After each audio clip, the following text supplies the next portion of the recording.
Welcome to Immigration Briefing. The content of the briefing includes: Germany strikes a brave new deal on immigration. Round 2 for U.S. Republican voters. Church of England to back Lord's delay to Rwanda bill. Canada's cervical cancer crisis, immigrant women are not accessing life-saving screening. Migrant deportation plan sparks massive protests across Germany. Germany strikes a brave new deal on immigration. Economist. Germany's governing coalition, made up of the Social Democrats, the Greens, and the Liberal Free Democrats, has passed 2 immigration bills in the Bundestag. The first bill will make it easier to expel asylum seekers with dubious cases, while the second bill will make it easier for legitimate immigrants to gain German nationality. The new law will address the backlog of citizenship applications and shorten the residency requirement for most applicants from 8 to 5 years. The law also allows for dual citizenship and requires new citizens to uphold democratic freedoms and accept Germany's responsibility for Nazism. Round 2 for U.S. Republican voters. Financial Times. The Republican primary season moves to New Hampshire this week, with the state's caucuses taking place on Tuesday. Former President Donald Trump is widely considered to be the frontrunner. However, there is pressure on the other candidates, including Nikki Haley, who finished third in Iowa last week. Haley is hoping that her traditional conservative message will appeal to New Hampshire's independent and centrist voters. Meanwhile, the Bank of Japan, the European Central Bank and the Bank of Canada will meet this week to set interest rates.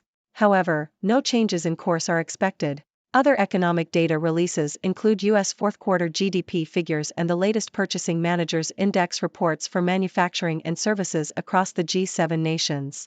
The earnings season continues with U.S. companies such as Tesla, Intel, Netflix, IBM and Seagate reporting this week. Church of England to back Lord's delay to Rwanda bill. Telegraph. The Church of England is backing a move to delay the ratification of the Rwanda Treaty until the UK government can demonstrate that Rwanda is safe for asylum seekers. Peers in the House of Lords have tabled a motion outlining a 10-point plan for new laws and judicial measures that they believe should be in place before the treaty can be endorsed. The motion will not be binding, but could be used as evidence by asylum seekers in future court cases. If the motion is backed by peers, ministers will have to decide whether to ignore it or accept a delay that could last for months. Canada's cervical cancer crisis, immigrant women are not accessing life-saving screening. The Toronto Star. Cervical cancer is the third most common preventable reproductive cancer among Canadian women, with 1,550 new cases projected in 2017. However, despite the success of cervical cancer screening in reducing mortality rates, immigrant women continue to be underscreened. Economic barriers, such as low socioeconomic status and insufficient income, play a significant role in preventing immigrant women from accessing screening tests. Healthcare system-related barriers, such as a lack of acceptable healthcare providers and language barriers, also contribute to the problem. Urgent interventions are needed to address these disparities and ensure equal access to screening services. Migrant deportation plan sparks massive protests across Germany. The Sydney Morning Herald. Protests against the far right in Germany have drawn hundreds of thousands of people across the country. The demonstrations were sparked by a report that right-wing extremists, including members of the far-right party AfD, met to discuss the deportation of millions of immigrants, including German citizens. The large turnout at the protests indicates a growing opposition to the AfD, which is currently riding high in opinion polls. The protests have been supported by prominent German politicians and elected officials. Inflation data, big tech earnings test stocks new record high. What to know this week? Yahoo! A slew of corporate earnings reports and a fresh reading of the Fed's preferred inflation gauge will challenge the stock market's new record high in the week ahead. With most financial institutions finished reporting, tech results will take center stage with Netflix earnings on Tuesday followed by Tesla on Wednesday. Reports from Johnson & Johnson, United Airlines, Verizon and AT&T also highlight one of the busiest weeks of quarterly reports on Wall Street. In economic data, the first reading of economic growth for Q4 is expected on Thursday. Meanwhile, the latest release of the Personal Consumer Expenditures (PCE) index, the Fed's preferred inflation gauge, is slated for Friday. Markets are trying to fight the Fed on rate cuts. It's not working. CNN. The likelihood of the Federal Reserve cutting interest rates in March is now 50-50, according to futures. This is down from expectations of a 70% chance of a cut a few weeks ago. Fed Governor Christopher Waller said in a speech this week that he believes there is no reason to move as quickly or cut as rapidly as in the past. Analysts also suggest that recent economic data does not bode well for a rate cut, such as retail sales rising by 0.6% in December, beating expectations. The job market also appears to be strong, with new applications for jobless benefits dropping to a level not seen since the fall of 2019. This lack of urgency to cut rates is due to stronger than expected economic data, as a rapidly weakening economy would usually prompt the Fed to cut rates sooner and more aggressively. Investors, not immigrants, responsible for fewer homes and higher rent. The Toronto Star. The housing crisis in Canada is not caused by an influx of immigrants, but rather by investors and builders who are building fewer homes in order to keep prices high, according to an op-ed in the Toronto Star.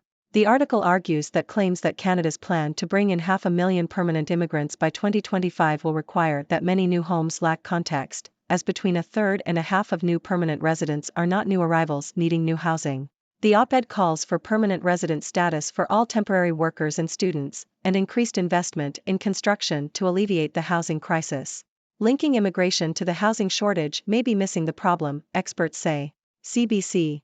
The record-level immigration rates in Canada are being blamed for the rising rents and house prices that are making it increasingly difficult for people to find affordable housing. While immigration is not the sole cause of the strain on the housing market, some are now discussing the need for a public policy link between immigration rates and the availability of housing. Conservative leader Pierre Poilievre has stated that immigration numbers should be aligned with the number of houses that are built, as well as the number of doctors and available jobs. However, experts and economists argue that targeting immigration as a whole will not bring down housing costs and that a more nuanced approach is needed. The increase in immigration to Canada has had a substantial impact on housing availability, particularly due to the spike in non-permanent residents such as international students and temporary foreign workers. Housing experts believe that targeting specific types of immigration, such as reducing the number of international students, could alleviate rental pressures without negatively affecting universities. Ultimately, experts argue that the solution to the housing crisis lies in increasing the supply of affordable housing and implementing systemic changes, such as increasing the percentage of social housing in the country. Nova Scotia's move to hire more nurses leads to exodus of continuing care assistants. CBC. Changes to the credentialing process for foreign healthcare workers in Nova Scotia have led to an influx of nurses from the Philippines and an exodus of continuing care assistants from long-term care facilities. The Nova Scotia College of Nursing allowed people qualified as nurses in 7 countries to be licensed immediately once they passed an entrance exam. Many foreign-trained nurses took positions as continuing care assistants while they worked to have their credentials recognized. However, once the change was implemented, there was a flood of applications for nursing positions and an outflow of continuing care assistants from long-term care facilities. We're back. Thai nightlife rebounds with late opening as tourists return. South China Morning Post. Thailand is working to revive its nighttime economy, which has been heavily impacted by the pandemic, by extending bar and restaurant opening hours in popular tourist areas. Under previous regulations, these establishments had to close by 2 a.m., but the new government has pushed back the deadline to 4 a.m. in certain areas. This has already led to increased business for many establishments, such as the Hollywood Club in Pattaya, which has seen a 20 to 30% increase in takings since the extended hours were implemented. The Thai government hopes that these changes, along with other measures such as visa exemptions and tax cuts, will help the country return to pre-pandemic visitor numbers, which reached a record 40 million in 2019. If the country nears this figure, the World Bank estimates that Thailand's growth could reach 3.2% in 2024. However, the success of these measures will depend on the willingness of Chinese tourists to travel abroad, which may be impacted by concerns over the Chinese property market and high youth unemployment. Mass migration has been a disaster for Britain. It's time to cut the numbers. Telegraph. The UK government and media have been scaremongering about the potential collapse of the NHS, care homes, universities and other sectors if the country reduces immigration, argues Kate Andrews in City AM. Andrews counters these arguments, stating that the NHS could work around reduced immigration by training more doctors and nurses domestically. She suggests that universities should raise fees or allow failing institutions to fail rather than relying on funding from overseas students.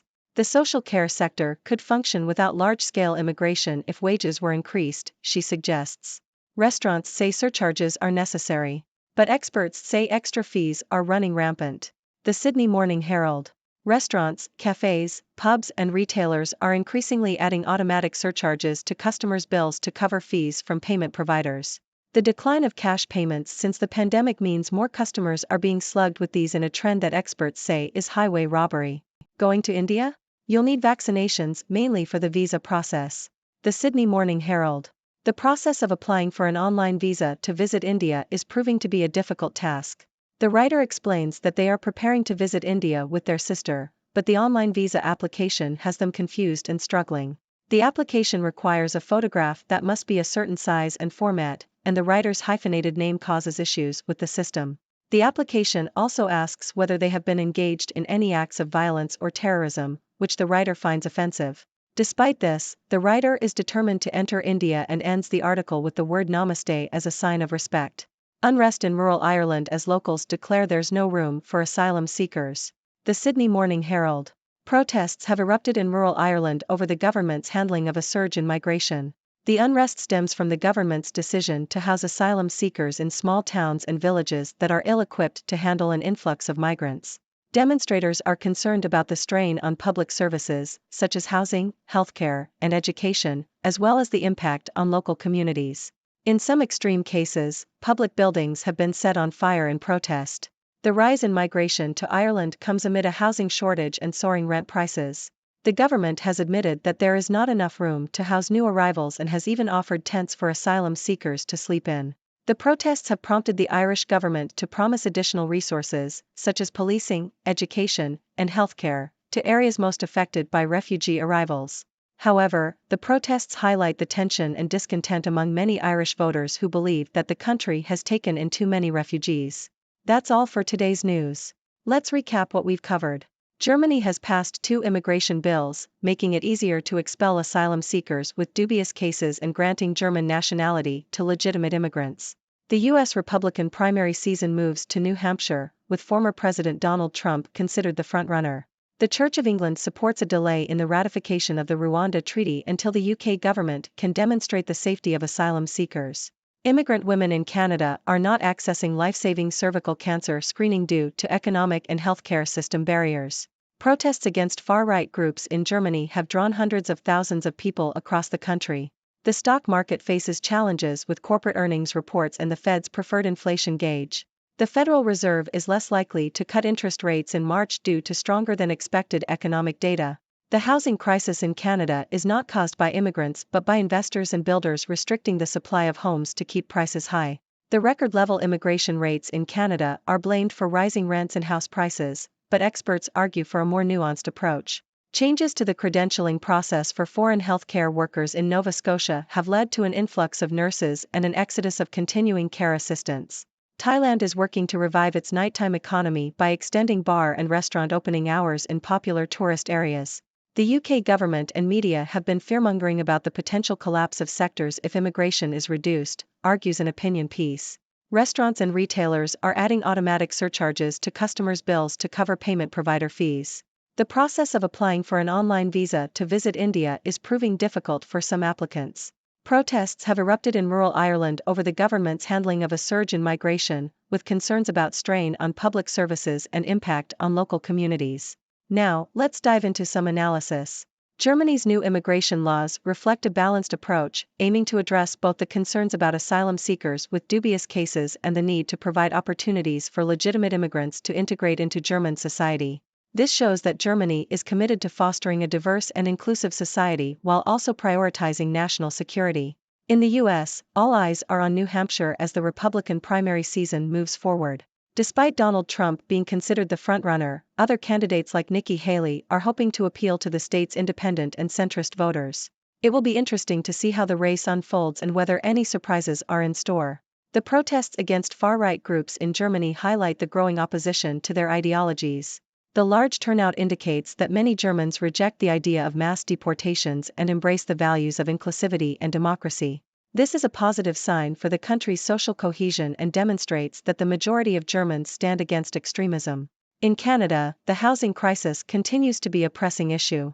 While some argue that immigration is to blame, experts point out that the crisis is primarily caused by investors and builders restricting the supply of homes. This highlights the need for a comprehensive approach that includes increasing the supply of affordable housing and implementing systemic changes rather than targeting immigration as a whole. Lastly, the protests in rural Ireland shed light on the tension and discontent among some Irish voters regarding the government's handling of migration. The housing shortage and soaring rent prices have exacerbated these concerns. It is crucial for the government to address the strain on public services and provide support to areas most affected by refugee arrivals to alleviate these tensions. So, what are your thoughts on these news stories? Do you agree with Germany's new immigration laws? What solutions do you think would help alleviate the housing crisis in Canada? And how can governments address the concerns of rural communities affected by migration? I'd love to hear your ideas and insights. Let's keep the discussion going. Thank you for tuning in. The content above showcases the latest briefing reports and analytical synopses, thoughtfully curated by the 6Do team. These insights stem from a wide array of reputable media outlets, think tanks, government sources, and specialized experts worldwide. We encourage you to explore these sources for a comprehensive perspective. Keep in mind that while the content may not always align with the official standpoint of 6Do Brief, it's not meant to be taken as absolute directives for decision making. Comprising seasoned media professionals, learned scholars, and accomplished scientists, the 6Do team embodies a trailblazing, fully independent media entity. To customize 6Do Brief to meet your professional needs, you have the option to subscribe to a diverse array of briefings on our website, 6dobrief.com. Regardless of your location, you can conveniently receive 6Do Brief via email.